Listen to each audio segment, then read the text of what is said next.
So, part 2 of my thoughts behind why academics like me might get into trouble for posting videos like this on YouTube, using the example of why I was asked to remove the video that I showed a clip of in part 1. In this video, I'll tell you about the first issue, the ignorance of academics over social media.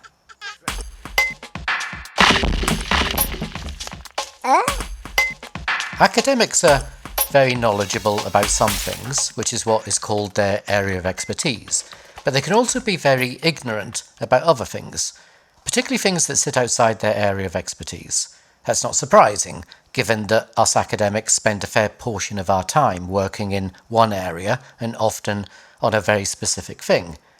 Many of us are specialists, not generalists. We're not all geniuses who are super good at everything we do. I know that's a surprise, but we pretty much all suck at an awful lot of stuff, the stuff we don't have our expertise in.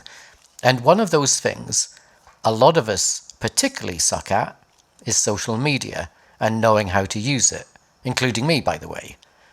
But the ignorance is also regarding what it is. Some academics swear by social media as a space to share their work and their ideas, and they encourage others to do the same. But here's the issue. Social media isn't designed for meaningful engagement. And there are two things at play. First, people aren't as interested in our work as we might imagine. Simply making our work available on a social media platform doesn't mean we're sharing it, particularly if no one's interested and no one's looking. Second, platforms filter the distribution in a particular way so that when it's shared to an audience that's very skewed. And both of these things relate to the problem of social media platforms being treated as digital town squares when they're not. Historically, town squares were communal gathering places, open to all members of the public to share information and to take part in events. But social media platforms are not digital town squares, because most social media platforms are privately owned. And that matters because these platforms don't operate with the openness or neutrality we might associate with a public space. While they allow user participation, they also structure that participation using algorithms that determine what content gets seen by whom and when. And these algorithms are designed to maximize engagement in ways that align with the commercial interests of advertisers. So when you post something on social media, you have limited control over who sees it. It might not reach the audience you had in mind.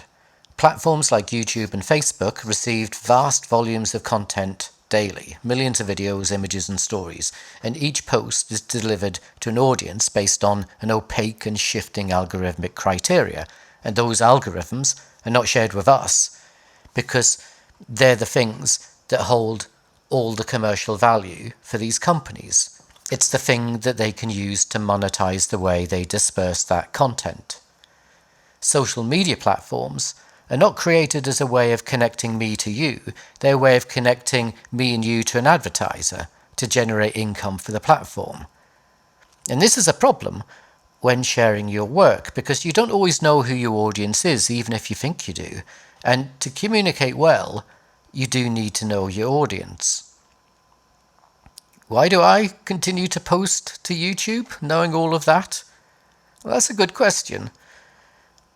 I think it's because sometimes you do find an audience that you can't otherwise find. You can reach people you can't ordinarily reach, and that happened with my videos on the post office scandal. They found an audience, though among that audience are people who aren't that happy to see my videos, and they can get a bit grumpy with me, and that's fine. But there's a bigger problem here, and a particularly big problem for academics. The act of trying to reach an audience is commercialized. Now, I don't make money from my videos. I haven't monetized any videos because I work in the public sector, as many academics do, and it's our job to serve the public. But reaching out to the public through using a platform like YouTube not only looks commercial, it is commercial because others are making money from us reaching out. And that commercialization can end up twisting your work around. It twists your work out of shape. The more you try to use the platform to reach more people, the more commercialized your work becomes. And we'll pick up on commercialization and when I talk about that backdraft from the corporate world. But there's also another problem with social media platforms. They used to be better. And many of us haven't realized the degree to which they've become degraded. Cory Doctorow coined the term inshitification to describe the systematic degradation of digital platforms, and he explores its broader economic implications with Rebecca Giblin in their book Choke Point Capitalism. Inshitification typically unfolds in three stages. First, a platform offers value to users in order to attract them and retain them. In the second